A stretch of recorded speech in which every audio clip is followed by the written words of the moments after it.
entier, de nombreuses personnes ont disparu au fil des ans, apparemment dissoutes dans l'air, sans explication satisfaisante. Le casse-tête ne sera approfondi que si la personne disparue est retrouvée. Cependant, de nombreux cas de personnes disparaissant dans des circonstances extrêmement mystérieuses ont été retrouvés, parfois des décennies plus tard, de manière aussi mystérieuse que la disparition.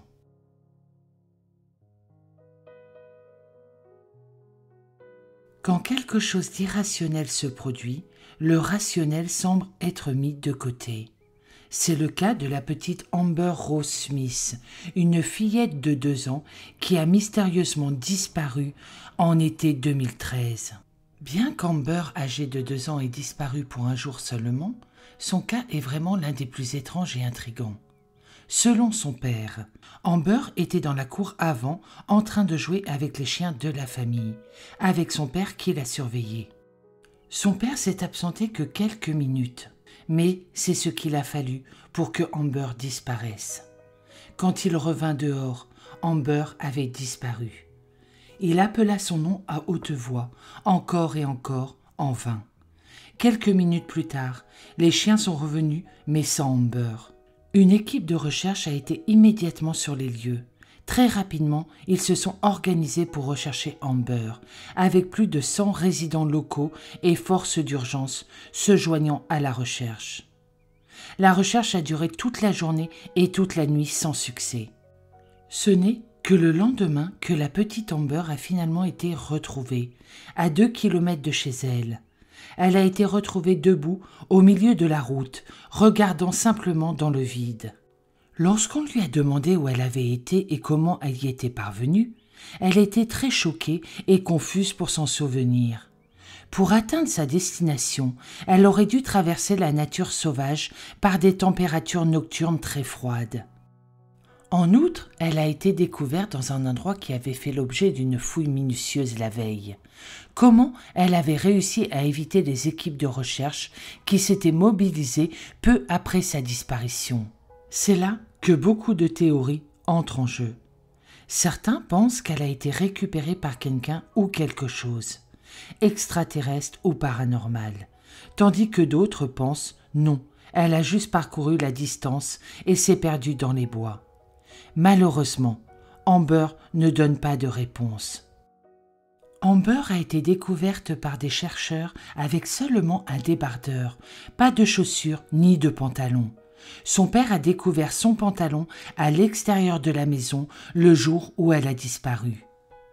Comment une enfant de 2 ans a pu parcourir 2 kilomètres pieds nus dans les bois, sans avoir aucune blessure aux pieds, ni d'égratignure, rien?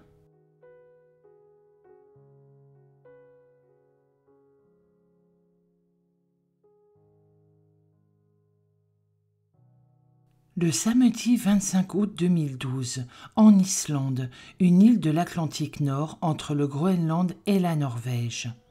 Ce jour-là, un quart de touristes étrangers fait un arrêt dans un lieu considéré comme l'une des merveilles islandaises, Helgia, qui est une faille de plus de 30 km de long située dans le sud du pays. Une cinquantaine de vacanciers descendent du véhicule et se promènent une bonne heure dans les gorges et cratères. Au moment de repartir, le chauffeur du bus compte les passagers et se rend compte avec inquiétude qu'il manque une personne. Une femme asiatique, vêtue de noir et parlant parfaitement l'anglais. Le chauffeur alerte aussitôt la police islandaise, qui cherche activement la disparue avec l'aide des passagers du bus. En fin d'après-midi, la nuit tombe et la touriste reste introuvable. Les recherches se poursuivent, mais on craint le pire, car chaque année, des visiteurs perdent la vie en Islande. Les températures baissent drastiquement sur l'île après le coucher du soleil. Elles atteignent 0 degré, même en plein été.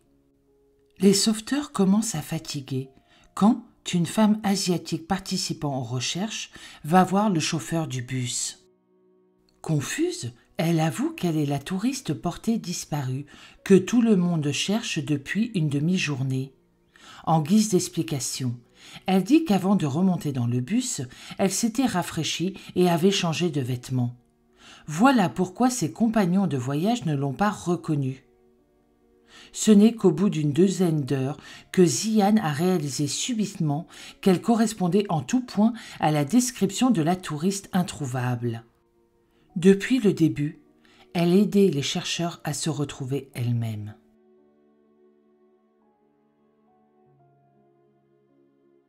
Contrairement à nos 2 précédentes disparitions, le rapport de Steven n'est pas un cas brutal d'emprisonnement, mais un véritable mystère, le surnaturel. Le 20 février 1978, à Holland, une petite ville sur la rive est du lac Michigan, non loin de Grand Rapids. Steven, 23 ans, issu de la classe moyenne inférieure. Il n'était qu'un enfant quand ses parents ont divorcé. Le père de Steven travaille comme ouvrier dans une usine de pneus, tandis que sa mère est secrétaire à l'université du Massachusetts. Élève doué, Steven est étudiant en histoire au Hope College, une université privée de Hollande. Le 20 février 1978, les vacances d'hiver battent leur plein. En cette journée glaciale, il fait un temps magnifique et Steven, grand amateur de plein air, entreprend de faire une randonnée en ski de fond. Dans le passé, le jeune homme a déjà fait de l'escalade en Europe, où il a étudié.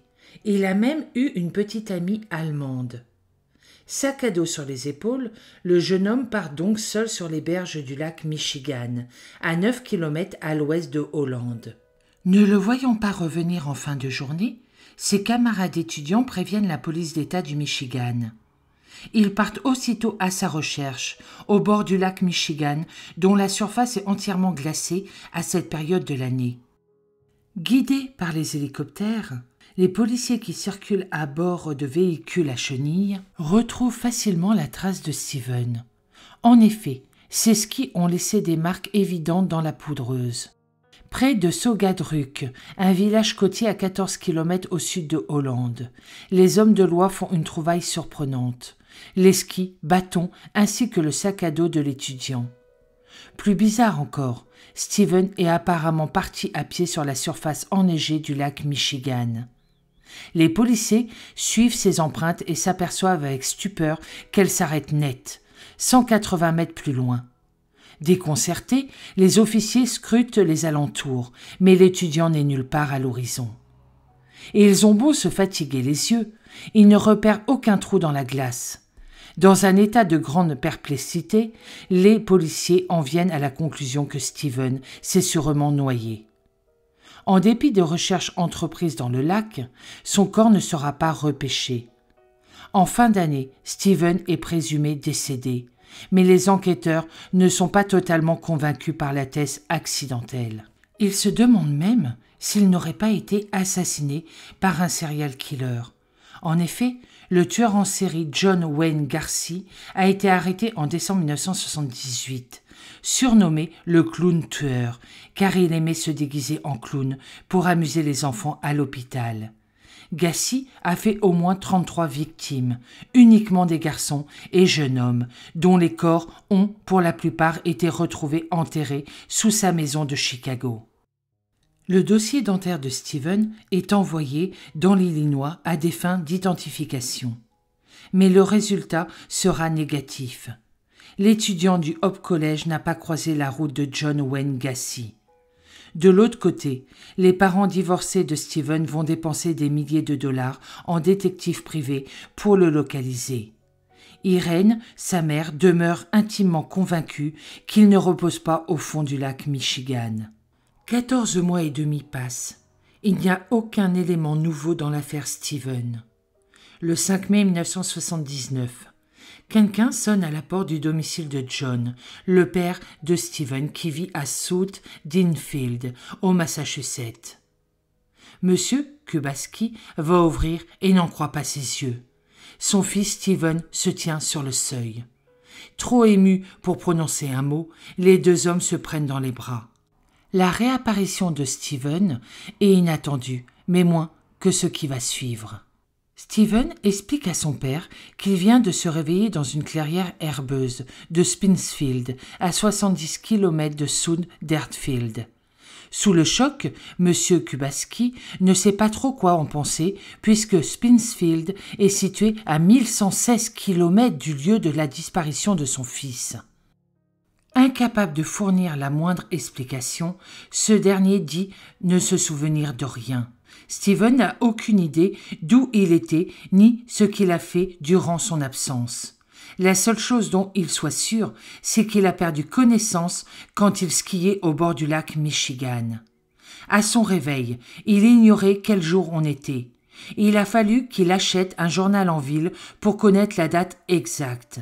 Plus étrange encore, Steven s'est réveillé dans des habits qui n'étaient pas les siens.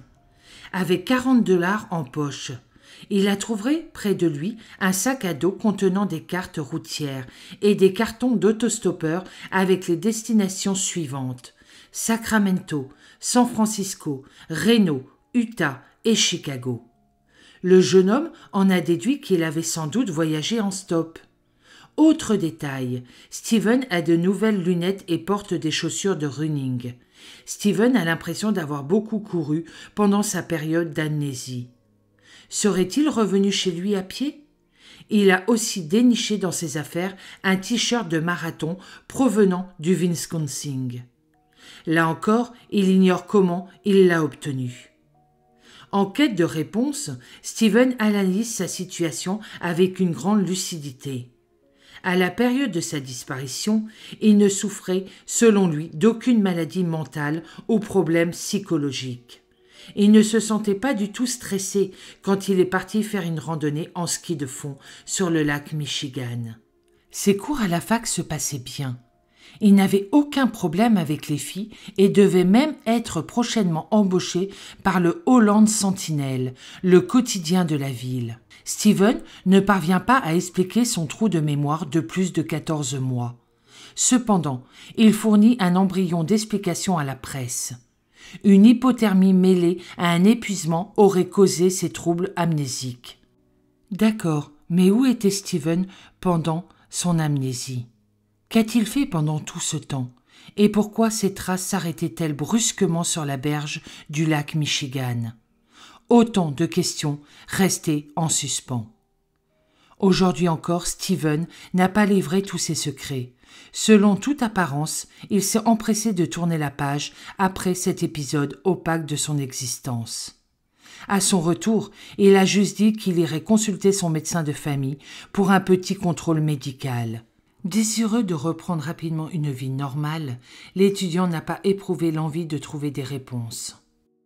Beaucoup plus petit que le triangle des Bermudes, le triangle du lac Michigan a été le théâtre d'innombrables accidents aériens mystérieux, de naufrages et de disparitions.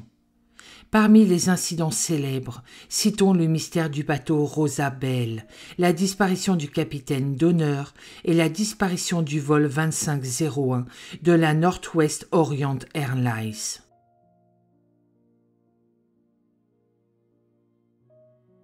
Quelques heures seulement avant sa disparition, le 30 août 1902, le docteur William Horatio Bates, un ophtalmologiste riche et influent de New York, écrivit une lettre à la hâte. Cette lettre a été donnée à sa femme, Ada Seaman Bates, qui était hors de la ville pour rendre visite à sa mère. Voici la lettre en détail. Ma chère épouse, je suis appelé hors de la ville pour certaines opérations majeures. Je pars avec le docteur Forge, un ancien étudiant, pour faire une mastoïde, des cataractes et d'autres opérations. Il me promet une aubaine. Dommage de manquer le horse show, mais je suis content d'avoir autant d'argent pour nous tous. Je suis dans un tel tourbillon. Ne t'en fais pas, j'écrirai les détails plus tard. Cordialement, Willy. Cette lettre est assez curieuse. William était déjà un homme riche, alors pourquoi l'excitation à propos de l'argent? Et pourquoi toute cette agitation pour partir? Plus curieux encore, après avoir envoyé cette lettre, le médecin a disparu. Il n'est pas rentré et n'a pas écrit pour dire où il était allé. Lorsqu'il n'a pas refait surface après plusieurs jours, sa femme a commencé une recherche effrénée, s'informant auprès d'amis de la famille, à travers les États-Unis et l'Europe. Les citoyens ont fait circuler sa photo dans le monde entier. Finalement, une lettre est arrivée de Grande-Bretagne, signalant qu'un homme correspondant à la description du médecin a été retrouvé travaillant comme assistant médical à l'hôpital Charing Cross de Londres après y avoir été admis pour la première fois en tant que patient.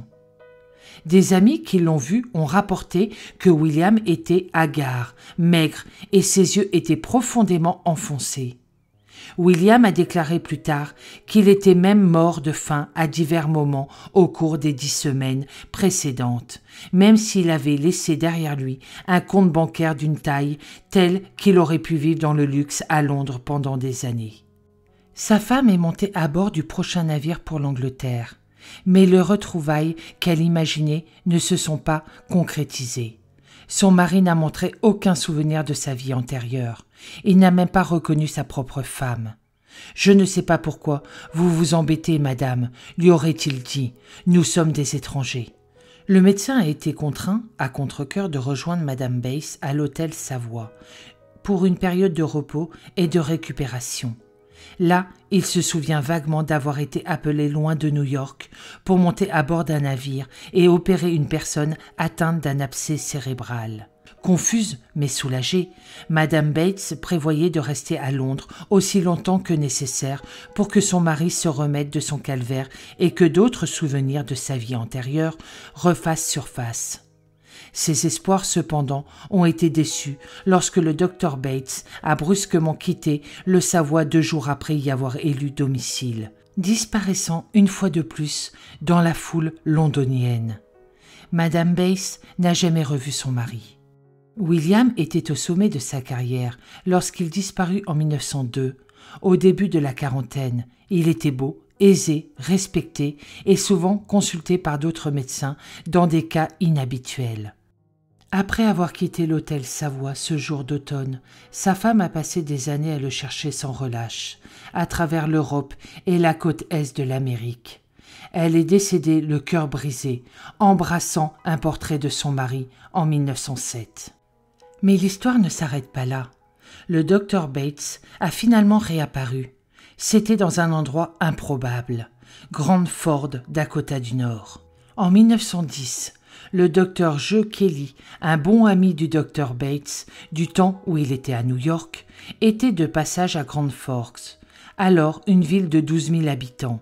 Là, dans des circonstances perdues pour l'histoire, Kelly a reconnu son vieil ami, qui s'était installé un petit cabinet d'ophtalmologie dans la ville à un moment donné, après avoir disparu 8 ans plus tôt. Finalement, le docteur Kelly a persuadé Bates de retourner avec lui à New York, malgré l'absence totale de souvenirs de Bates sur sa vie antérieure là-bas. William n'a jamais retrouvé ses souvenirs de sa vie antérieure à New York.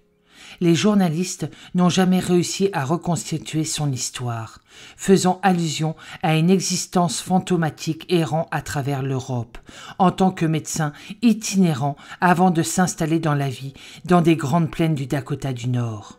À ce jour, personne n'est parvenu à une théorie définitive sur ce qui a pu arriver à William Bates. Beaucoup font référence aux épisodes comme une forme étrange d'aphasie, bien que cette condition se limite généralement à affecter la capacité de communiquer. Une autre théorie possible est la fugue dissociative, dans laquelle une personne perd des informations autobiographiques importantes et se lance dans une errance apparemment sans but. Une condition extrêmement rare. Elle ne survient que chez 0,2% de la population, mais William semble avoir présenté les symptômes. Une autre possibilité est que William vient d'inventer le tout. Peut-être était-il fatigué de sa vie à New York, ou fatigué de son mariage, ou était-il secrètement endetté. Et il a décidé de s'en aller, invoquant la perte de mémoire comme raison pour laquelle il a finalement été attrapé. Quelle que soit la vérité sur cette affaire, malheureusement, on ne le saura jamais. William est décédé en 1931, en emmenant son secret avec lui.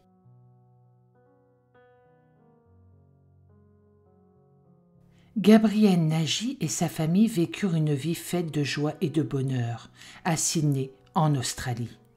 Chaque jour, il travaillait dur pour subvenir aux besoins de sa famille. Lorsqu'il revenait à la maison, il travaillait d'autant plus dur pour être un père aimant et dévoué. Les Nagy semblaient avoir une vie parfaite. Cependant, un jour, le père de famille disparut. Et toute cette vie idyllique s'envola en un claquement de doigts.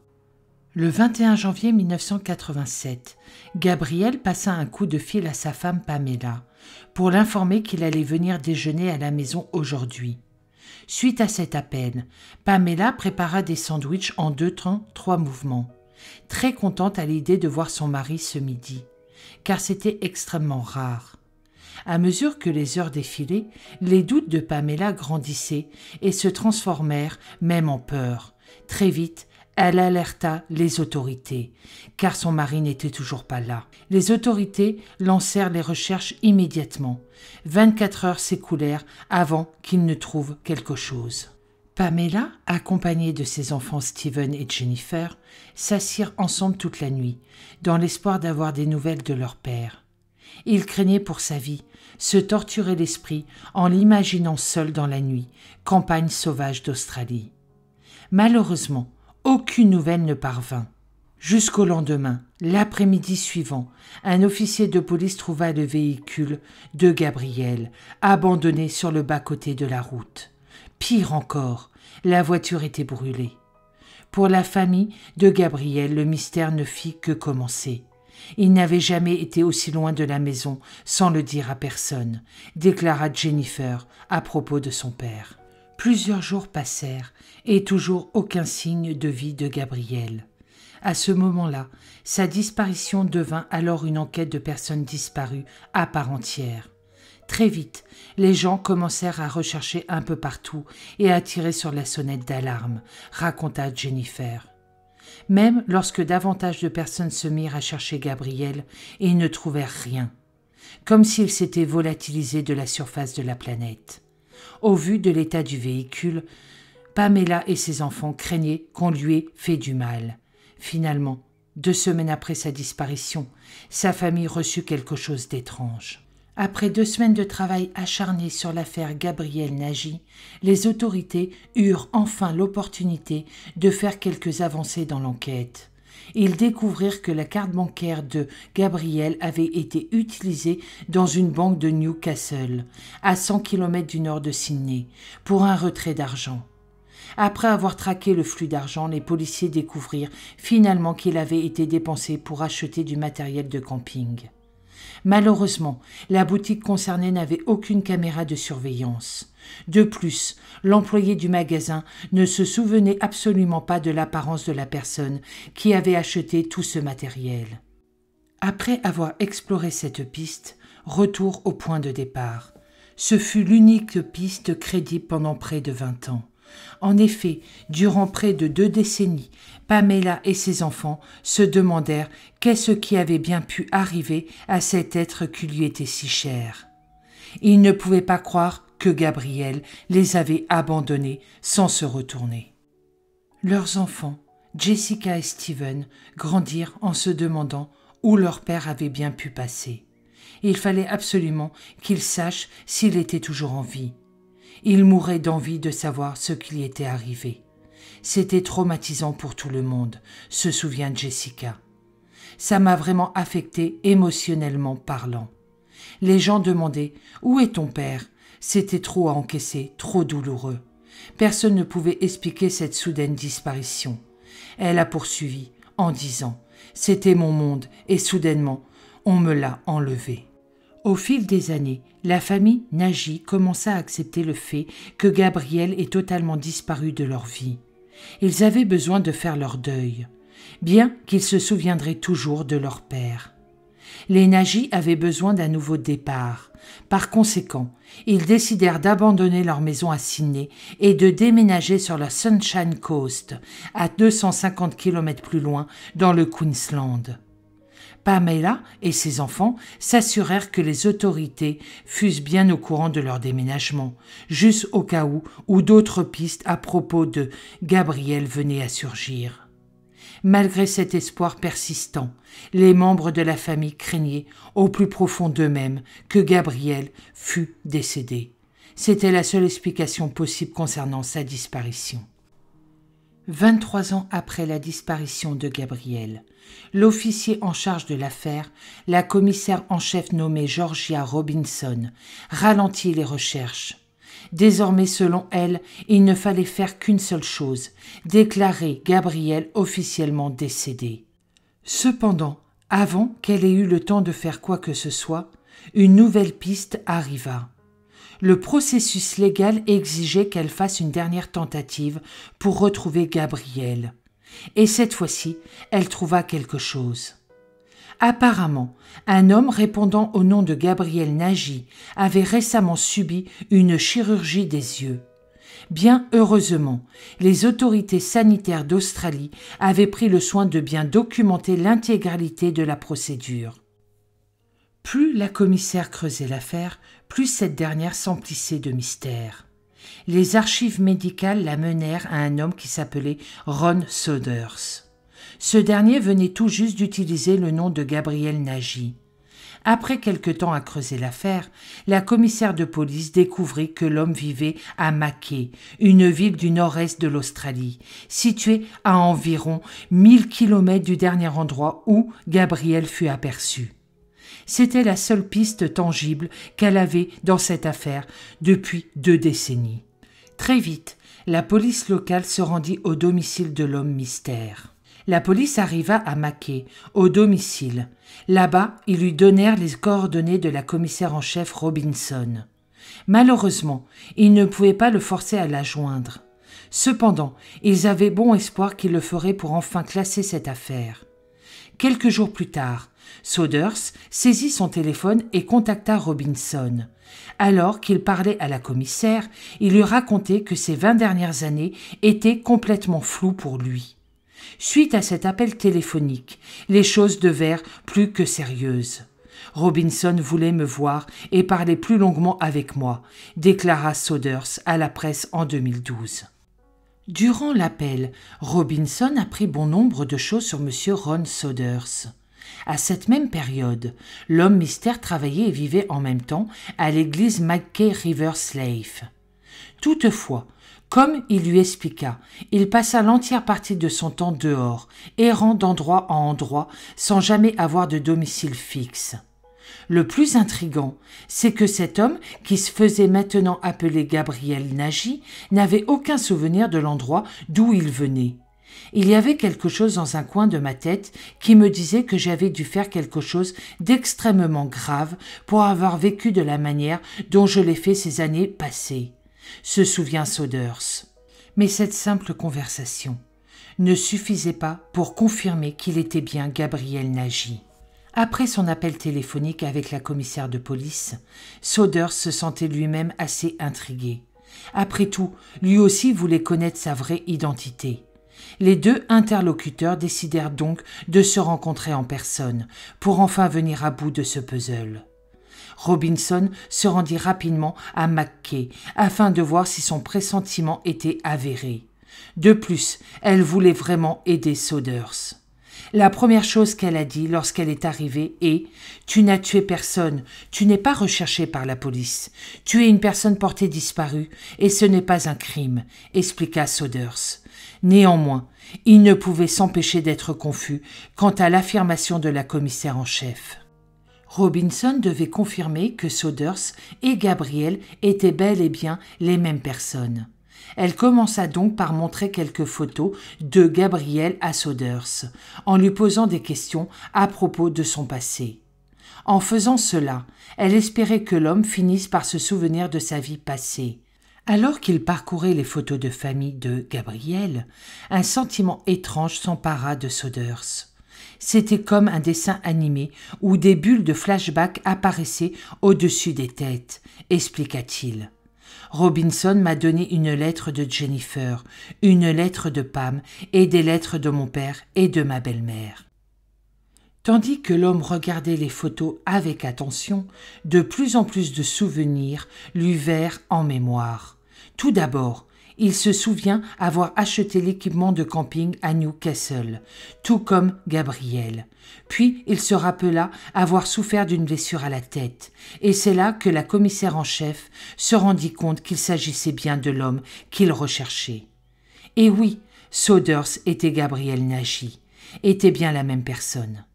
Sachant cela, Gabriel se souvient très précisément de s'être réveillé seul et perdu dans Sydney, sans aucun souvenir de sa vie passée. Maintenant, sa famille allait enfin comprendre pourquoi il ne les avait jamais recontactés. Parce qu'il ne pouvait pas, tout simplement. Tandis qu'on le recherchait partout dans Sydney, Gabriel n'avait aucune idée de qui il était. Il se retrouva dans la rue, sans domicile fixe, à essayer de comprendre comment il en était arrivé là. C'était juste le gros blanc dans ma tête, se remémora-t-il lors d'une interview accordée à une radio locale. De là, les choses empirèrent. À chaque fois que j'essayais de penser à cela, je me demandais « Est-ce que je suis fou ? Qu'est-ce qui a bien pu m'arriver ?» Et puis je pensais « Qu'ai-je donc fait pour en arriver là ?» Je me sentais coupable et me disais « Peut-être que j'ai commis un meurtre ou braqué une banque, quelque chose dans ce genre-là », expliqua-t-il. Il se souvient juste d'être parti du travail et d'avoir vu une lumière très vive blanche. Et d'un coup, il perdit la mémoire. Après s'être entretenu avec quelques docteurs, Robinson soupçonna Gabriel d'être tombé dans un état psychologique dissociatif, qu'on appelle aussi dissociation. Un état dissociatif est une condition neurologique traumatique qui provoque chez les souffrants l'oubli de leur identité. De plus, cette condition pousse les individus à errer, voyager et à abandonner leur vie derrière eux. Les psychologues décrivent ce phénomène comme une déambulation perplexe. Il semble que cette description matche parfaitement avec l'état dans lequel s'est retrouvé Gabriel. Gabriel en apprenait de plus en plus sur lui-même à mesure qu'il travaillait aux côtés des docteurs et de la commissaire. Il avait voyagé en direction du nord depuis Newcastle et s'était d'abord posé dans la ville de Gladstone. Quelque temps plus tard, il déménagea à Rockhampton, où il eut la chance de trouver un endroit où vivre, où il travailla dans une ferme pour survivre. Il resta quelque temps autour de la région et y dégota quelques petits jobs dans les domaines de la construction et de la pêche. Par la suite, Gabriel déménagea encore et trouva un nouvel endroit où vivre appelé Thunder Beach. Puisqu'il n'avait aucune idée de son identité, il décida de devenir Ron Saunders. Après cet épisode, il continua d'errer et de trouver des petits jobs à gauche et à droite pour subvenir à ses besoins. La commissaire en chef, Robinson, avait juste une dernière question. Pourquoi Gabriel s'était enregistré à l'hôpital avec son vrai nom et non pas avec son pseudonyme, Ron Saunders? Il semblerait que même avant sa rencontre avec Robinson, l'homme avait quelques brides de sa vie d'avant, mais seulement sous forme de petits flashbacks. J'ai vécu sous ce pseudonyme pendant un bon bout de temps, mais j'avais quelques flashbacks de mon propre nom. Les choses me revenaient à l'esprit petit à petit, déclara Gabriel quelque temps plus tard. Gabriel ne désirait qu'une chose, reprendre contact avec ses enfants Jessica et Steven. Avec un peu de chance, il serait capable de comprendre l'incroyable parcours de vie de leur père. Après une longue discussion entre Robinson et Gabriel, la commissaire mit les choses au clair. Elle laisserait Gabriel choisir de lui-même s'il voulait contacter sa famille. Il y pensa pendant un moment. Voudrait-il lui reparler ? Après quelque temps de réflexion, il se rendit compte qu'il fallait absolument qu'il reprenne contact. Il commença donc à poser ses sentiments sur une lettre. Je me suis assis et j'ai écrit la lettre la plus longue de toute mon existence. 7 pages et demie, recto verso, se souvient-il. Une fois qu'il eut fini de la rédiger, il l'envoya immédiatement à sa propre famille, perdue de vue depuis si longtemps. Quelques jours plus tard, il reçut un SMS qui stoppa son cœur net. Gabriel ne savait absolument pas à quoi s'attendre lorsqu'il envoya la lettre. Heureusement, la réaction de sa famille était beaucoup mieux que ce qu'il pensait. Le message disait « Salut papa » et cela a suffi à me faire pleurer.